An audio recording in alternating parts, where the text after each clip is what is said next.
본 방송에서 제공하는 투자 정보는 투자 판단에 대한 조언입니다. 방송에서 제공하는 주식의 가치, 가격 상승 및 가격 하락에 대해서는 방송사에서 보장하지 않습니다.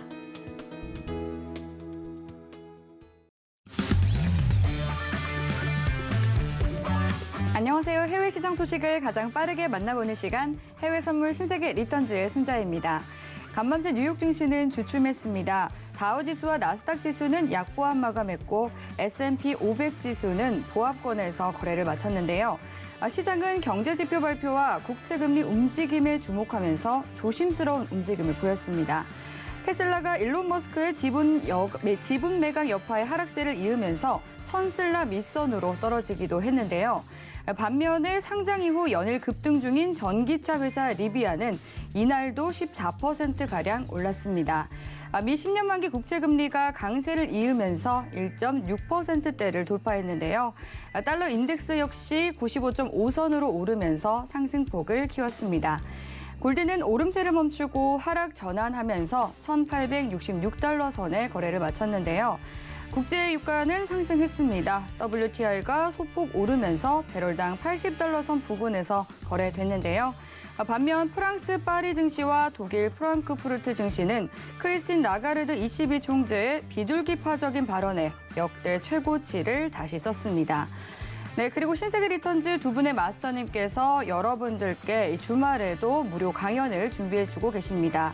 잠시 후 출연하시는 성견 마스터님께서 일요일 밤 9시 30분에 내년을 미리 대비할 수 있도록 2022년 흐름을 짚어주는 무료 강연을 준비해주고 있고요. 또 금요일에 출연하시는 골드도치 마스터님께서는 토요일 밤 6시에 추세선에 기반한 기술적 분석 강의를 준비해주고 계시니까요. 주말에도 다양한 투자 팁 배워보시면 좋을 것 같습니다. 참여 원하시는 분들은 샵 0082로 문자 보내주시면 되고요. 이 밖에 해외 선물과 관련해서 궁금한 사항 있으신 분들은 노란톡 들어오셔서 질문 보내주시면 되겠습니다. 샵 0082로 신세계라고 세 글자 적어서 문자 보내주시거나 화면 하단으로 나가고 있는 QR코드 핸드폰 카메라 켜서 스캔하시면 바로 입장하실 수 있는데요. 네, 노란톡으로 보내주신 질문 내용들은 방송 중에 마스터님과 함께 실시간으로 모두 해결해 드리도록 하겠습니다. 네, 이 질문 시간 미리 가지기 전에 지금부터 바로 질문 남겨주시면 되겠습니다. 네, 그럼 해외 선물 신세계 리턴즈 본격적으로 시작해 보겠습니다. 오늘 함께할 마스터 함께 화면으로 확인해 보시죠.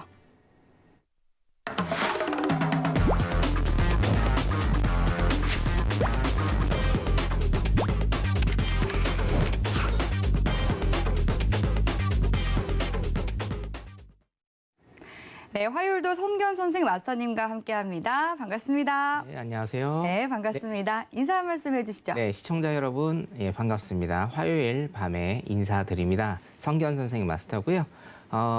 원래 11월, 12월 하면 한 해를 마무리하면서 해외 선물 같은 경우에는 그다지 큰 이슈들이 없는 이런 전통적인 그런 11월과 12월의 모습인데 이슈들이 굉장히 많습니다. 어제도 있었고 오늘도 있었고 11월, 12월은 계속적으로 이슈들이 아마 터지는 그런 2달 정도 될 것 같고요. 오늘 그래서 2021년 하반기 최대 이슈인 인플레이션, 제가 항상 강조드리는 인플레이션 관련된 내용으로 오늘 좀 준비를 했습니다. 빨리 만나 뵀으면 좋겠습니다. 네. 네, 오늘도 마스터님과 함께 시장 이야기 면밀히 나눠보도록 하겠습니다. 지금 현재 시각 오후 11시 1분 지나가고 있는데요. 먼저 오늘의 이슈부터 체크해보시죠. 나스닥은 소매 판매 개선에도 불구하고 국채금리 변동성의 방향성을 탐색하고 있습니다. 골드는 인플레이션과 주식시장 변동성 확대에 따른 안전자산 선호 심리가 부각되고 있습니다. 오일은 공급 증가 가능성 속에 미중 실물 경제지표 개선에 따른 매수세가 유입되고 있습니다. 유로 FX는 유로존의 경제 우려에도 ECB 총재의 온건한 통화정책 시사에 추가 하락을 이어가고 있습니다.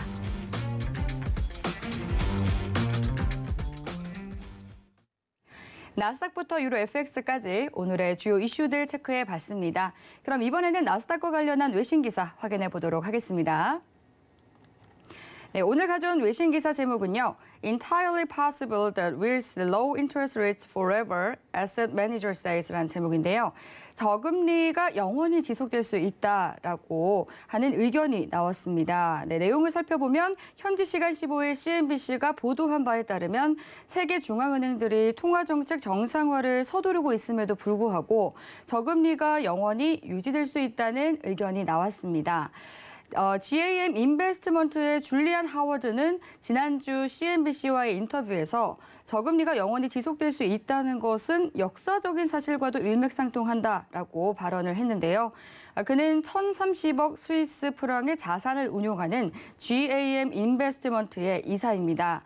2020년 논문이 발표될 당시 영란은행의 방문학자였던 경제사학자 폴 슈멜징의 연구를 인용하면서 전 세계 금리를 14세기부터 살펴본 이 연구에서 금리의 하향 추세가 관찰이 됐는데 슈멜징은 실질 금리가 곧 영원히 마이너스 영역으로 들어갈 수 있다라고 언급을 했는데요. 하워드는 우리가 최근 몇 년 동안의 저금리가 실제로 수익률이 떨어지던 이 매우 장기적인 하락 추세로 회귀할 수 있다라고 봤습니다. 그는 코로나19 팬데믹과 기후변화로 인한 경제적인 피해가 금리에 매우 부정적인 영향을 미칠 것이다라고 지적을 했는데요. 하워드는 연준이 2022년 하반기나 돼서야 금리 인상에 나설 것으로 봤습니다. 짐 하임즈 의원은 CNBC와의 인터뷰에서 저금리로 인해서 버블이 야기될 위험이 있다라고 말했고 또 이는 연준의 책임이라고 강조를 했는데요. 연준은 11월 말경부터 테이퍼링을 시작할 것이다라고 밝힌 바 있고 또 인플레이션이 그들이 예상했던 것보다 더 빠르고 지속적이었다는 점을 인정한 바 있습니다. 네, 이런 내용의 기사를 가져와 봤는데요. 마스터님께서도 계속해서 인플레이션이 하반기에 가장 중요한 이슈라고 언급해 주셨던 만큼 이렇게 저금리가 지속될 수 있다라는 의견에 대해서 마스터님은 좀 어떻게 생각을 하시나요? 뭐 저금리가 지속된다 안 된다라고 하는 거는 사실은 여기서는 예측 불가능이지만 한 가지 시사하는 점은 있죠. 인플레이션이 무서운 겁니다. 네. 인플레이션이 무섭기 때문에 지금 금리를 올려버리면 예.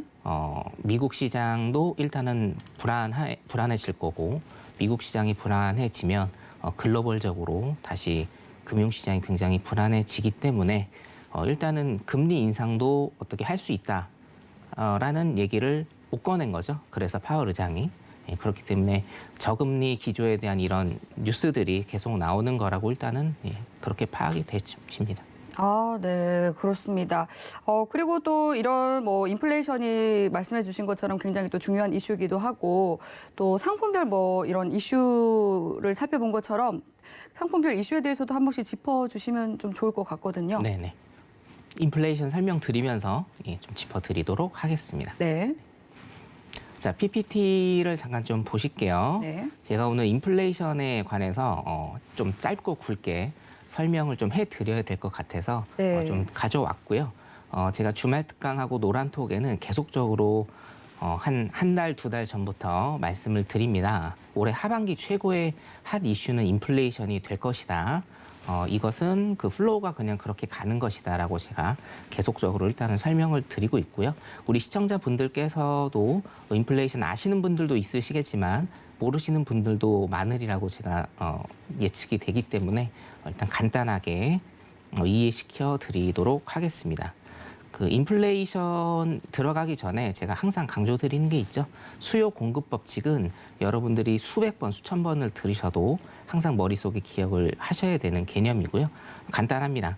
수학에서 덧셈 뺄셈에 일단은 해당을 하는데 수학에서 덧셈 뺄셈 곱셈 나눗셈을 못하면 수학 자체를 아예 못하게 되죠. 그거하고 똑같습니다. 그래서 수요가 공급보다 높으면 가격이 상승한다. 수요가 공급보다 낮으면 가격이 하락한다.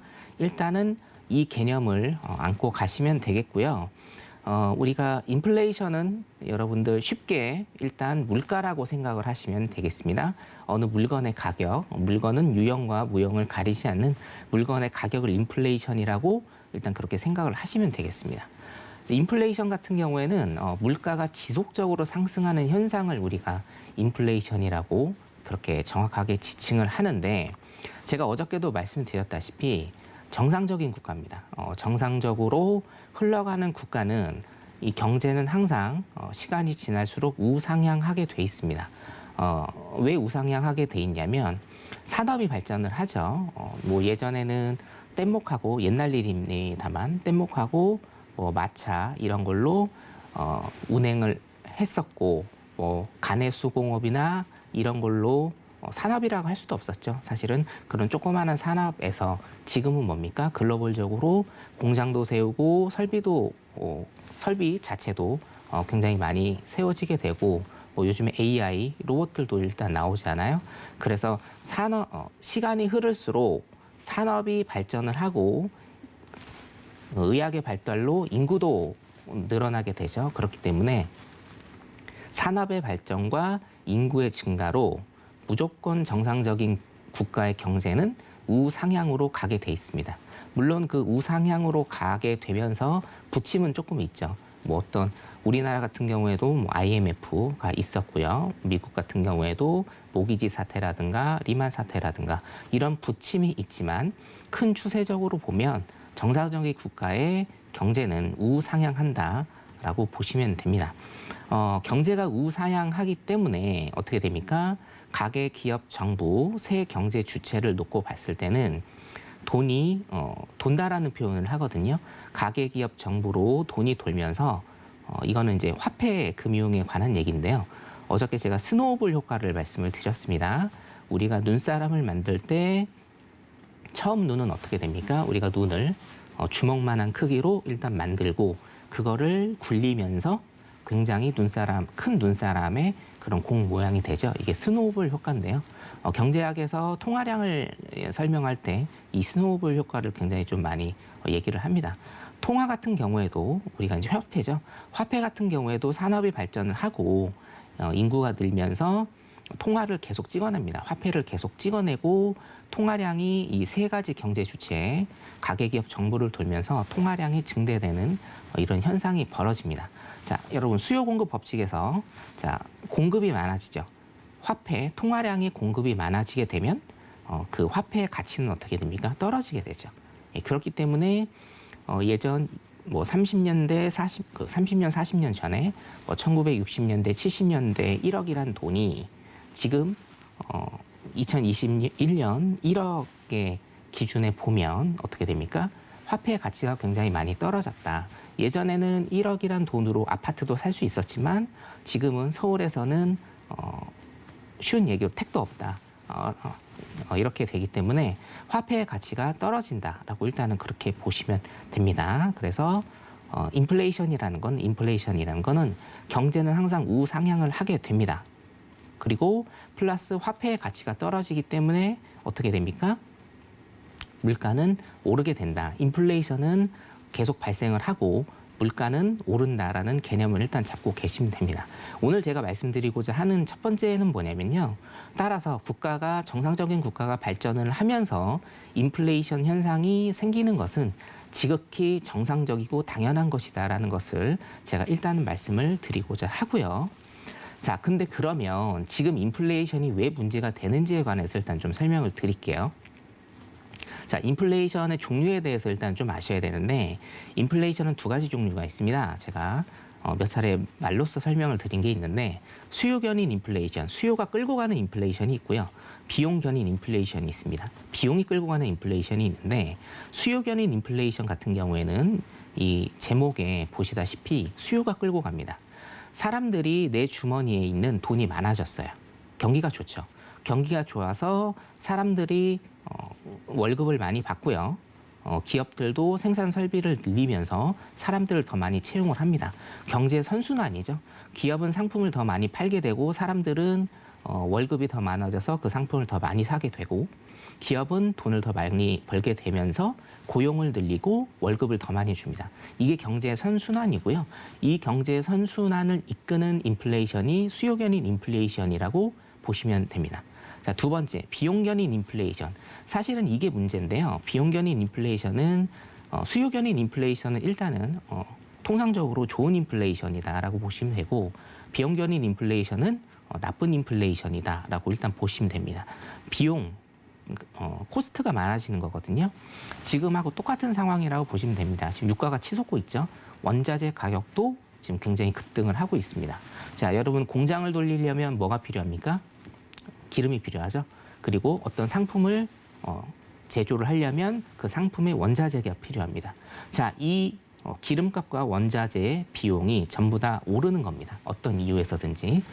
이 비용이 오른다라고 하면 뭐 예를 들어서 뭐 라면 값이 2,000원이었다. 근데 원자재 값이 올랐기 때문에 라면이 뭐 2,500원, 3,000원으로 오른다라는 겁니다. 자, 내가 가진 월급은 뭐 월 300만 원으로 동일한데 식품의 가격 혹은 생필품의 가격들이 오르면 내 월급은 그대로이지만 내 월급이 마이너스로 가는 이런 효과가 발생을 하게 되죠. 월급에 대한 가치가 떨어지는 겁니다. 이게 바로 비용 견인 인플레이션인데 지금은 사실은 이 수요 견인 인플레이션과 비용 견인 인플레이션 두 가지가 다 발생을 하는 그런 상황이라고 여러분들이 생각을 하시면 될 것 같습니다. 비용 견인 인플레이션 같은 경우에는 지금 상황에서 원유 가격이 오르고 공급망이 지금 다운이 됐죠. 그래서 원자재 가격이 오르면서 이 비용을 누구한테 전가합니까? 자, 제조품이 딱 만들어지면 이 비용을 우리 소비자한테 전가가 되죠. 소비자에게. 그렇기 때문에 우리는 비용 견인 인플레이션에 지금 직면해 있는 상황이고, 자, 두 번째 수요 견인 인플레이션은 좋은 인플레이션이라고 하는 이게 왜 문제가 되느냐? 좀 분석을 해보면 여러분 지금 미국 시장 같은 경우에는 2008년 이후로 제가 노란톡에서는 나스닥 선물 차트를 쭉 보여드렸습니다. 엄청나게 많이 올랐고요.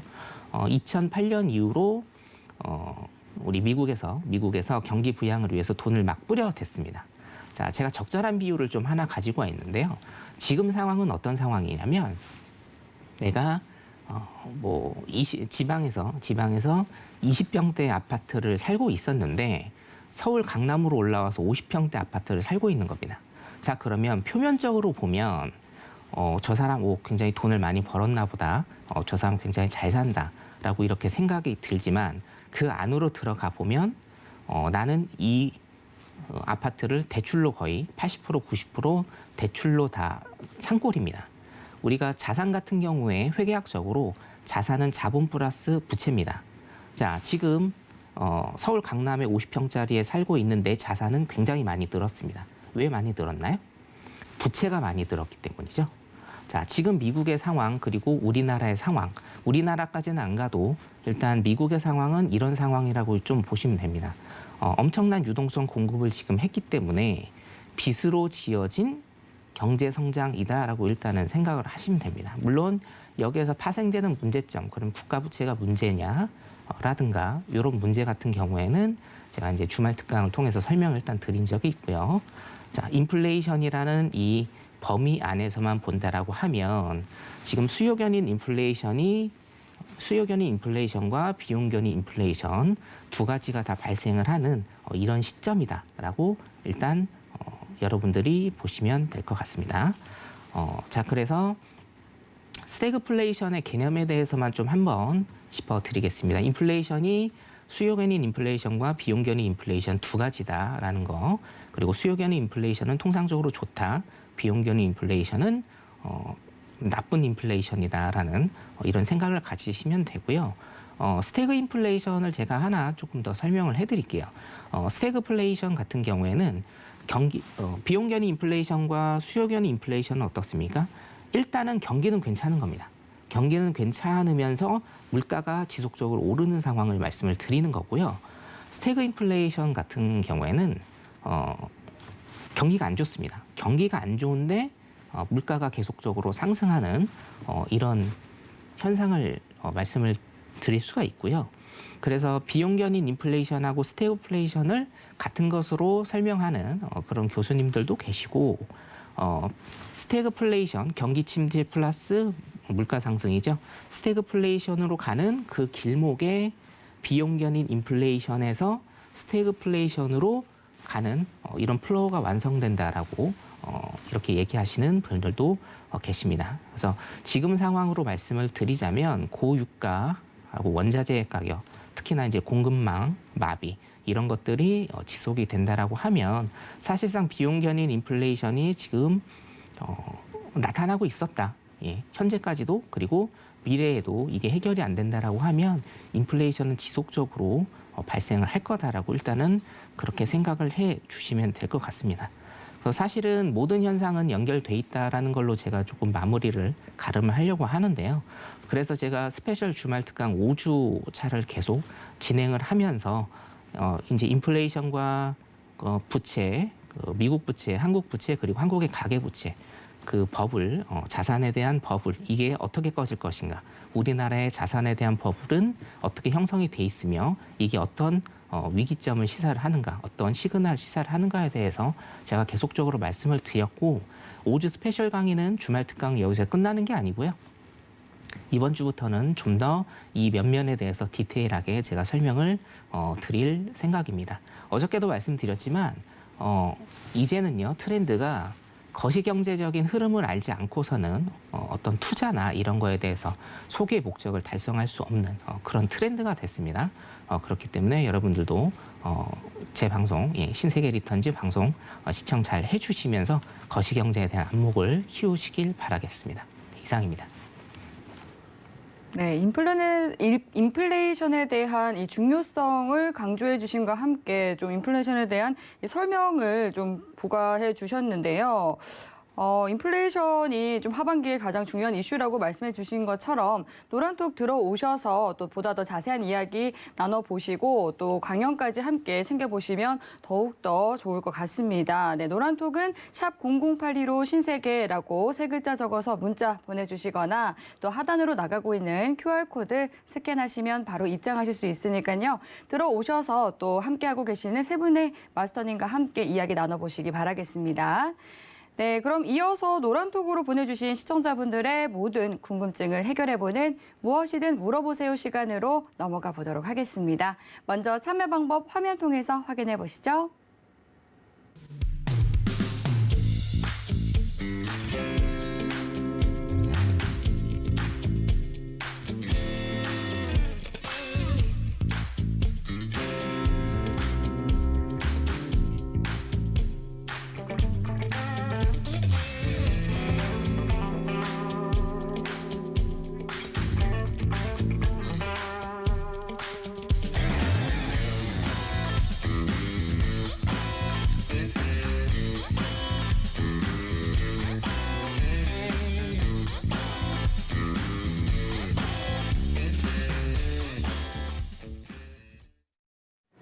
네, 그럼 첫 번째 질문부터 바로 만나보도록 하겠습니다.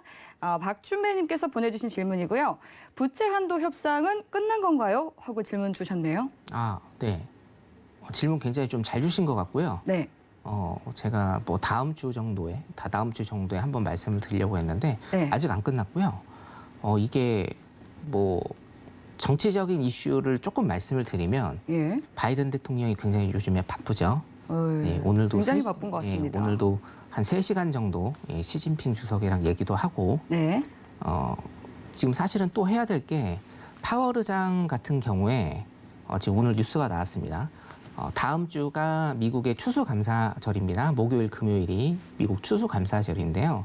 이때까지 파월 의장을 다시 지명을 하는지 안 하는지에 대해서 그 이슈가 지금 있습니다. 만약에 그때까지 지명을 못하게 되면 뭐 그때까지 지명은 하겠지만 그때까지 지명을 못하게 되면 내년 2월 이후로 넘어간다라는 뉴스가 오늘 또 새롭게 나왔더라고요. 인프라 법안을 통과시키기 위해서 굉장히 좀 많이 에너지를 쓴 것 같고요.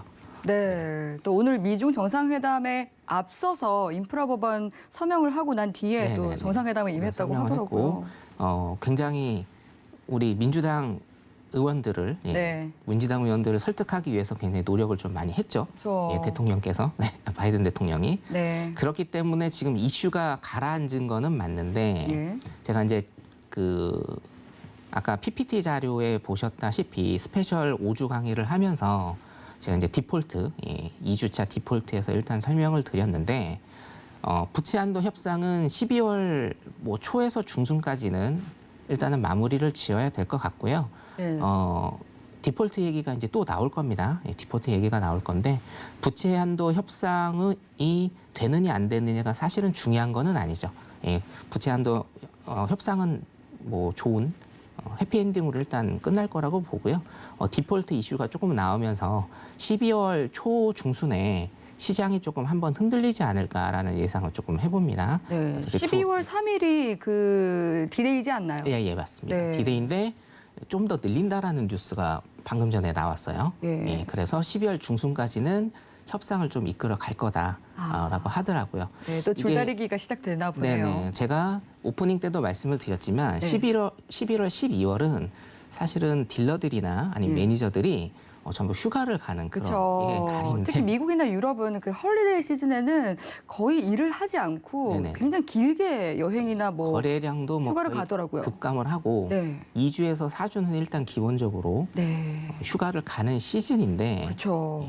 저희도 사실은 이제 방송할 때 조금 쉬는 시즌이거든요. 네. 근데 11월, 12월은 굉장히 조금 핫한 이슈들이 많이 나오는 그런 좀 산적해 있는 상황이네요. 그런 연말이 되지 않을까 일단 예측이 됩니다. 네. 그래서 11월 말부터는 아마 뉴스가 또 나오기 시작할 것 같습니다. 아마 다음 주, 다다음 주에는 제가 부채 한도 협상에 대해서 한번 또 방송이 있을 것 같습니다. 네. 네. 지금 이제 또 뭐 인프라 법안에 대해서 또 1조 달러 인프라 법안에 바이든 대통령이 서명을 했다라는 소식이 들어왔는데요. 그리고 이어서 사실 이런 사회복지 지출 법안에 대한 통과도 아직까지는 남아있는 상황이고 또 말씀하신 것처럼 이런 부채 한도 협상도 아직까지는 끝난 상황이 아니기 때문에 지켜볼 이슈들이 아직까지는 여러 가지 남아있는 상황입니다. 그럼 이어서 다음 질문 만나보겠습니다. 스탕리치님께서 보내주신 질문이고요. 오늘 바이든 대통령과 시진핑 주석의 영상회담 이후 국내외 시장의 흐름은 어떻게 보시나요? 하고 질문 주셨네요. 국내외 시장이요. 네. 일단은 항생을 좀 먼저 볼까요? 네. 차트 잠깐 보겠습니다. 네, 좋습니다. 항생은 오늘 제가 좀 준비를 하기는 했는데 예. 항생이 오늘 좀 많이 올랐습니다. 그 면면을 일단 보게 되면 큰 틀에서는 뭐 크게 사실은 진전된 거는 없습니다. 어떤 뭐 3시간이나 일단 얘기는 했는데 크게 진전된 상황은 없었고요. 단 미중 패권 무역이라고 하죠. 두 정상 간이 일단은 화상으로라도 만났고 얘기를 시작했다. 그리고 서로 사실은 원하는 것들이 지금 있기 때문에 뭐 공급망에 대한 풀림이라든가 이런 서로 원하는 것들이 있기 때문에 앞으로 뭐 정치적인 거는 제가 뭐 건드릴 수는 없지만 한두 번 정도는 더 실무진들이 계속적으로 얘기를 해서 풀어갈 수 있는 그런 모멘텀적인 것들은 마련이 됐다라고 일단은 생각이 들고 그래서 항생 같은 경우에는 오늘 반응을 굉장히 좀 세게 했습니다. 항생 같은 경우에는 제가 25,600 라인, 25,600 라인을 어저께 찝어드렸는데 오늘 고점 보면 25,745 라인, 145틱 정도 더 가는 일단 흐름을 보였고요. 야간장이 일단은 좀 중요할 것 같습니다. 오늘 나스닥 야간장에서 어떤 모습을 보일지에 대해서 내일 항생장도 조금 변화가 있을 것 같고 자, 국내 시장을 좀 한번 볼게요. 사실은 국내 시장이 굉장히 좀 문제인데요. 네. 국내 시장은 오늘 반응 안 했다고 보시는 게 낫습니다. 상승을 한 것 같지만 사실 오늘 국내 시장 지켜보신 분들은 아실 겁니다. 또 이제 굉장히 많은 박스를 치면서 그렇죠. 사실상 실전 거래는 굉장히 좀 어려운 이런 패턴을 좀 나타냈고 제가 어저께 말씀드린 대로 이제 노란톡에 그 검은색 박스 이렇게 쳐드렸습니다. 국내 선물이 상승을 하려면 일단은 400포인트입니다. 정확히 400포인트거든요. 400포인트를 일단은 지지를 해야 됩니다. 400포인트를 지지를 한다라고 하면 일목선이죠. 일목선 408포인트 정도. 여기까지는 일단은 단기간에 오를 수 있는 이런 모멘텀이 되는데 지금 한 달이 넘었습니다. 10월 15일부터니까 한 달 넘게 이 박스권을 벗어나지를 못해요. 제가 말씀드렸다시피 미국 시장에서 훈풍이 불어도 우리나라 시장은 지금 정체돼 있고요. 미국에서 안 좋은 뉴스가 날라온다라고 하면 우리 시장은 빠지는 전형적인 조정과 하락장에서 보이는 이런 모습들을 지금 보이고 있거든요. 그래서 일단은 국내 증시, 뭐 국내 선물 같은 경우에는 박스장이 있습니다. 제가 노란톡에 항상 올려드리는 아침마다 올려드린 그 박스장을 탈피한 다음에 그때 방향성을 잡으시는 거를 강력 추천드리겠습니다. 이상입니다. 네.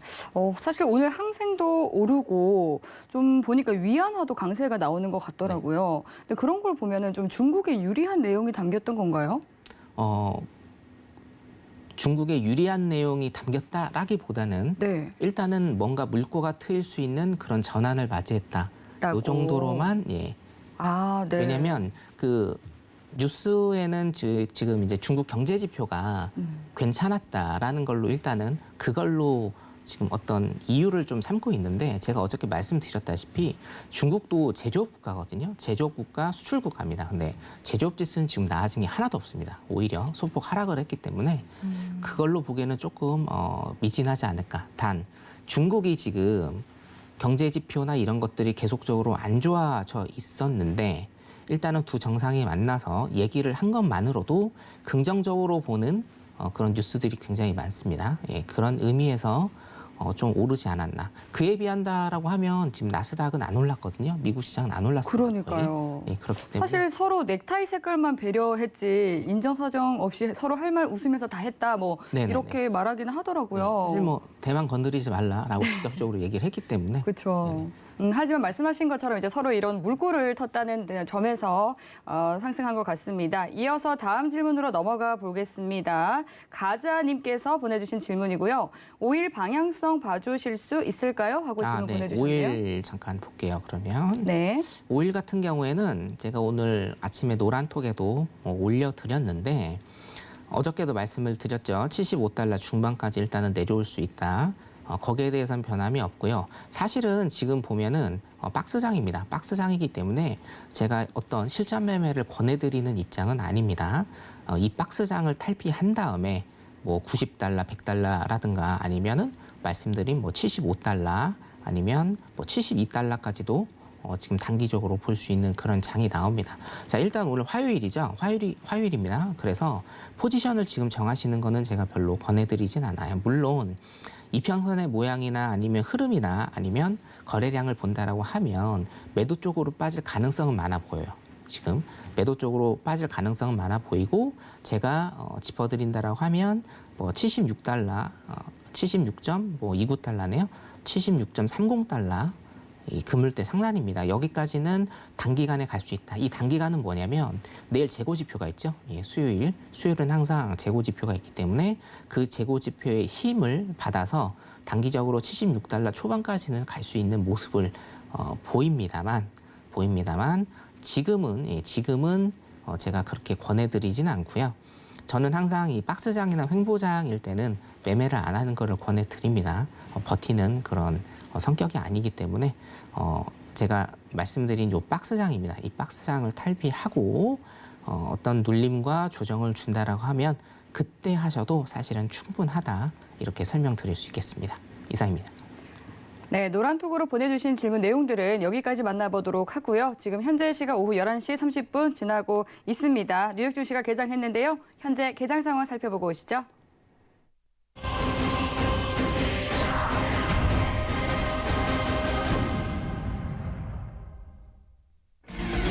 조금 전 출발한 뉴욕 증시 3대 지수는 혼조세 보이고 있습니다. 네, 현재 주요 상품 시세 살펴보겠습니다. 먼저 나스닥 시세입니다. 나스닥은 0.16% 하락한 16,157포인트 선 지나고 있습니다. 이어서 골드입니다. 골드는 0.12% 내린 1,864달러 선 지나고 있습니다. 이어서 오일입니다. 오일은 0.38% 내린 80달러 선 지나고 있습니다. 이어서 유로입니다. 유로는 0.38% 하락한 1.134달러 선 지나고 있습니다.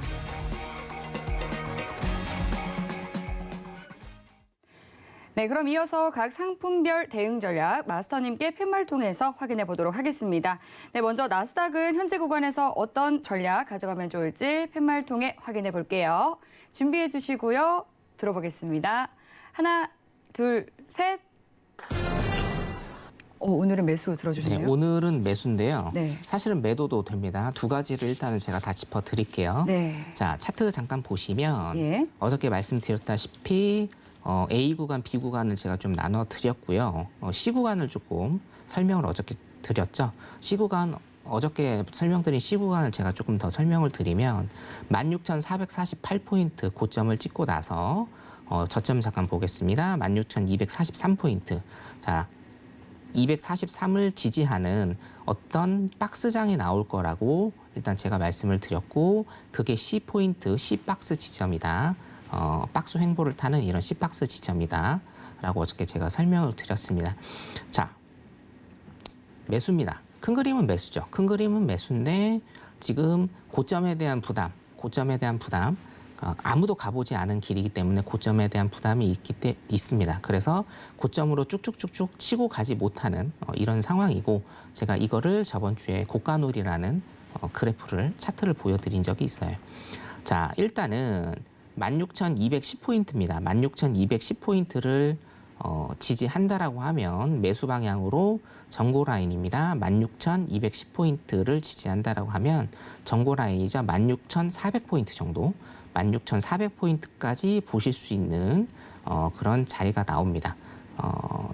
210에서 400 정도를 빼면 한 200포인트 정도고요. 틱수로는 한 800틱 정도니까 충분한 틱수가 일단은 좀 나올 것 같고, 자, 두 번째입니다. 매도는 사실은 굉장히 좀 짧게 보셔야 되거든요. 매도는 여기입니다. 조금 긴데요. 16,100포인트입니다. 16,100포인트를 하방으로 뚫고 이게 저항을 받을 시에는 여기까지 일단은 보시면 될 것 같아요. 15,910포인트.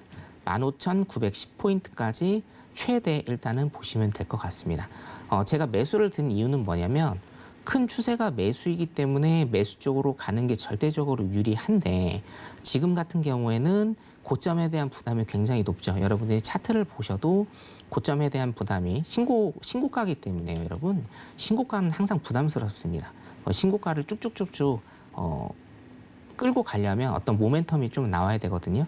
오늘 같은 경우에 분봉을 잠깐 볼게요, 여러분. 자, 분봉을 잠깐 보면 굉장히 조금 기대를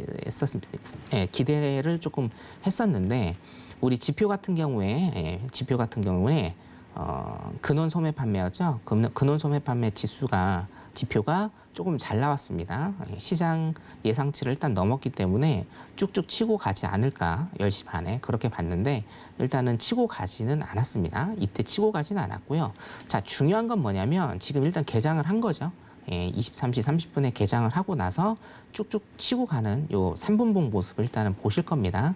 그렇기 때문에 210라인을 지지하는 거를 한 번 지지하는 걸 보시면 안 돼요, 여러분. 분봉상으로는 한 번 지지하는 거 보지 마시고 맞고 떨어질 수가 있기 때문에 한 두세 번 정도, 한 세 번 정도 지지하는 모습을 보이면 그때 진입을 하시는 게 사실은 안전한 매매다 이렇게 보실 수가 있는데요. 지금 220까지 치솟네요. 자, 210을 일단은 지지를 받는지 보셔야 돼요, 여러분. 210을 지지를 받는지 보시고, 자, 한 가지 팁을 좀 알려드릴게요. 제가 210 지지 받는 거 보고 매수 들어가라고 말씀을 드렸는데, 자, 여기에서 MIT로 들어가신 분들은 지금 이제 수익권이실 거고요. 우리가 흔히 이제 밑에서 받는다라는 표현을 하죠. 밑에서 받으시는 분들은 이게 만약에 210까지 안 내려오고 쭉쭉 치고 가지 않습니까? 240 라인까지. 자, 일봉 잠깐 보겠습니다. 죄송합니다. 240 라인이 아니고 최소한 400 라인 근처.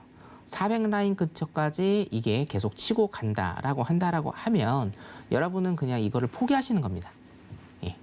쓸데없이 여기에서 따라 들어가시거나 이러시면 절대로 안 됩니다. 쫓아 들어가는 건 정말 위험한 그런 매매를 하시는 거고요. 지금 210까지 내려온 다음에 여기에서 박스를 치고 다시금 상승의 기운이 있으면 들어가시는 거고, 제가 210포인트 말씀드렸는데 지금 쭉쭉 치고 갑니다. 굉장히 크게 네. 오르고 있네요. 네네. 소매 판매 지표가 잘 나와서 그런 걸까요? 네, 맞습니다. 예. 소매 판매 지표가 잘 나왔는데 사실은 제가 요즘에는 거시경제학적인 거를 설명을 좀 많이 드리는데요. 기술적 분석을 제가 잠깐 좀 설명을 드리면, 네. 자, 제가 아까 23시 30분부터 10시 반입니다. 10시 반부터 일단은 보고 있었는데 지표가 일단은 괜찮게 나왔습니다. 괜찮게 나왔는데 네. 지금 보시면 쭉 떨어졌어요. 이게 지금 지표 나온 봉이고 쭉 떨어졌죠. 이 떨어진 거는 여러분들이 주식에서 흔히 아시는 개미털기입니다. 개미털기라고 제가 전문 용어로 쓰면 여러분들 아마 이해가 팍팍 되실 건데요. 개미털기입니다. 그렇기 때문에 이게 지금 쭉쭉 치고 올라가는 거고요. 자, 여기에서 일단은 중요합니다. 248포인트에서 지금 멈췄는데 248포인트에서 멈춘 이유는 뭐냐면 지금 282포인트 정도 고가를 한번 볼게요. 276.50이네요. 16,276포인트를 일단은 넘으려면 어느 것이나 계속 올라가고 계속 내려가는 거는 없죠. 그렇기 때문에 잠깐 조금 쉬고 있는 거다라고 일단 그렇게 생각을 하시면 됩니다. 자, 210포인트입니다, 여러분. 210포인트를 지지를 할 때 지지를 하고 다시 상승의 기운이 있을 때 그때 들어가셔라. 만약에 이게 계속 치고 올라간다라고 하면 절대 따라 들어가시면 안 됩니다. 그냥 버리시는 겁니다. 그 가격은요. 네, 나스닥 여기까지 하겠습니다. 네, 나스닥 차트 보고 살펴봤습니다. 유튜브에서 한 시청자분께서 개미털기라는 표현은 주식에서 표준어죠. 이렇게 또 말씀해 주시네요. 네, 그럼 이어서 또 골드 살펴보겠습니다. 골드는 현재 구간에서 어떤 대응 전략 가져가면 좋을지 팻말 통해서 확인해 보겠습니다. 네, 준비해 주시고요. 들어보겠습니다. 하나, 둘, 셋, 빠밤. 골드 관망이네요. 네. 골드 차트 잠깐 보시면 네, 골드에서 상승세가 꺾였더라고요. 골드에서 가장 중요한 거는 어떤 네. 거라고 제가 말씀드렸죠? 나스닥하고 골드랑 커플링이 되는지 디커플링이 되는지 하루하루 얘네들의 관계를 우리가 설정해야 된다라고 말씀을 드렸는데 네. 사실은 분봉상으로 보면 분봉 잠깐 보겠습니다. 자, 분봉상 나스닥입니다. 그리고 분봉상 골드죠. 분봉상으로 보면 일단은 이거는 디커플링으로 보이는데요. 자, 일봉을 보겠습니다. 자, 일봉상 골드 일봉입니다. 골드 일봉 보시고 나스닥 일봉을 볼게요. 나스닥 일봉 보시면 어떻게 되나요? 이거는 커플링입니다. 그죠? 네, 유사해 보이네요. 네, 일봉상 양봉들이 지금 나오고 있기 때문에 지금 나스닥과 골드 이 두 상품의 사이를 제가 말씀을 드리면 알 수 없는 상태다라고 제가 말씀을 일단 드리겠습니다. 제가 지금 관망을 찍은 이유는 뭐냐면 네. 자, 일봉을 보시겠습니다. 자, 일봉 보시면 노란톡에 제가 이거를 굉장히 크게 늘려서 짚어드린 자리가 있는데요. 정고점이 1922입니다. 1922달러입니다. 제가 1920달러까지 일단은 짚어드렸습니다, 여러분. 1920달러까지는 골드가 크게 상승할 기운이 아직도 남아 있습니다. 물론 목요일과 금요일을 일단은 좀 봐야겠죠. 아직 화요일이기 때문에 지금 팁을 하나 드리면 1860포인트 정도입니다. 1863포인트. 1863포인트를 지지를 하는지 안 하는지를 일단 보셔야 돼요. 1863포인트를 오늘 지지를 해서 이게 다시금 양봉이 뜬다라고 하면 기술적 분석으로 이 지금 음봉 보이시죠? 이 조그만한 음봉은 상승을 위한 눌림봉, 쉬어가는 봉이다라고 일단은 보시면 될 것 같고요. 골드는 1920달러까지 일단은 가는 모양이기 때문에 그거를 고려를 하셔서 여러분들이 실전 매매를 일단은 좀 하시면 되겠습니다. 그래서 일단은 제가 관망이라고 일단 말씀을 드렸는데, 자, 그러면 지금 매수를 들어가야 됩니까? 라고 물어보시는 분들이 있어요. 그거는 아닙니다. 그건 아니고, 참고로 노란톡방에는 지금 1819달러에 저번 주에 들어가서 아직도 홀딩하고 계신 분들이 있고요. 지금 매수를 내가 탔는데, 뭐 예를 들어서 하루 이틀 전에 매수를 내가 탔다, 매수 포지션을 가지고 있다 라고 하시는 분들만 관망하시면서 홀딩 하시는 거고요. 만약에 내가 포지션이 없다라고 한다라고 하면 오늘은 일단 관망하시는 겁니다. 나스닥하고 골드의 관계 설정이 아직은 조금 미흡하기 때문에 이따 새벽에는 아마 확연히 좀 드러날 것 같은데요. 아직은 얘네들의 관계 설정이 매수다 매도다, 같이 간다 안 같이 간다, 이게 설정이 돼 있지 않기 때문에 오늘은 일단 관망을 하시고, 사실은 골드 같은 경우에도 제가 말씀드렸다시피 목요일, 금요일 이슈들이 굉장히 좀 많이 있기 때문에 단기적으로 눈에 보이시는 대로 하면 됩니다. 단기적으로 일단은 월, 화, 수는 그렇게 매매를 하시는 걸로 하고 목요일, 금요일에 지표가 터질 때 방향 설정을 합니다. 그때 하시면 여러분들 큰 수익을 보실 수 있을 거라고 그렇게 일단은 생각이 듭니다. 골드 같은 경우에는 1863달러였죠. 1863달러를 지지하는지 일단은 그때까지 관망 이렇게 보시면 될 것 같습니다. 큰 그림은 매수가 맞습니다. 네, 여기까지입니다. 네, 골드는 1920달러 선까지는 상승 모멘텀이 있지만 오늘은 나스닥과 커플링 되는지 지켜보면서 지금 시점에서는 우선 관망이다라고 말씀해 주셨습니다. 네, 그럼 이어서 오일을 볼까요? 아니면 나스닥을 한 번 더 살펴볼까요? 잠시만요. 나스닥이 아까 굉장히 크게 상승하고 있더라고요. 그래서 좀 다시 한 번 더 보면 좋을지 아니면 오일도 오일을 일단 보겠습니다. 네, 오일 한번 살펴보겠습니다. 지금 현재 오일은 어떻게 대응을 해보면 좋을지 팻말 통해서 확인해 보도록 하겠습니다. 네, 준비해 보겠습니다. 네, 들어볼게요. 하나, 둘, 셋. 빠밤. 매도 들어주셨네요. 음악이 조금 네. 늦어서. 네, 아니 잘 들어줬습니다. 네네. 자, 오일 네. 차트 좀 보겠습니다. 네. 사실은 이게 실시간이어서 제가 사실 되게 재밌고요. 오일 같은 경우에는 지금 딱 보시다시피 제가 차트를 볼 때는 항상 말씀을 드리죠. 눈에 보이시는 대로 가면 됩니다.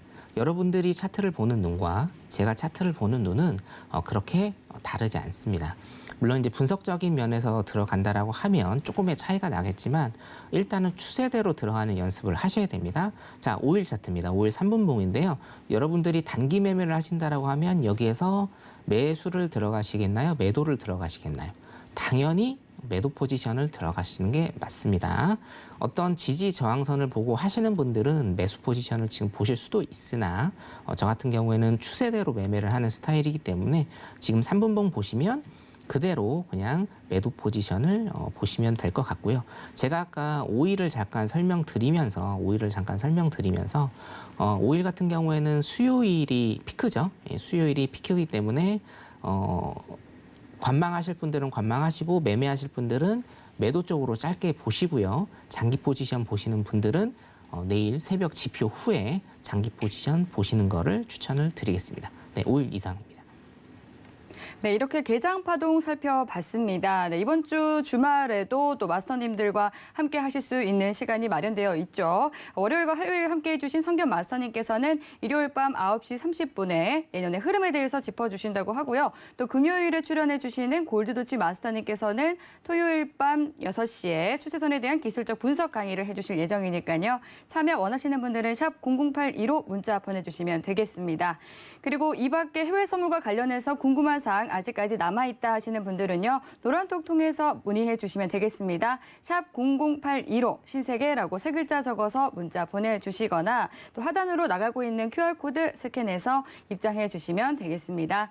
참고로 본 방송에서 제공하는 정보는 투자 판단에 대한 조언일 뿐 해당 상품의 가치나 수익률을 보장하지 않습니다. 서울경제TV는 자본시장 통합법을 준수합니다. 1:1 투자 상담과 유사 추신행위 등 모든 불법 사항을 엄중히 금지합니다.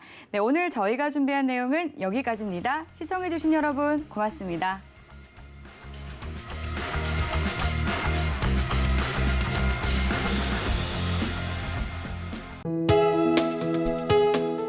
본 방송에서 제공하는 투자 정보는 투자 판단에 대한 조언입니다. 방송에서 제공하는 주식의 가치, 가격 상승 및 가격 하락에 대해서는 방송사에서 보장하지 않습니다.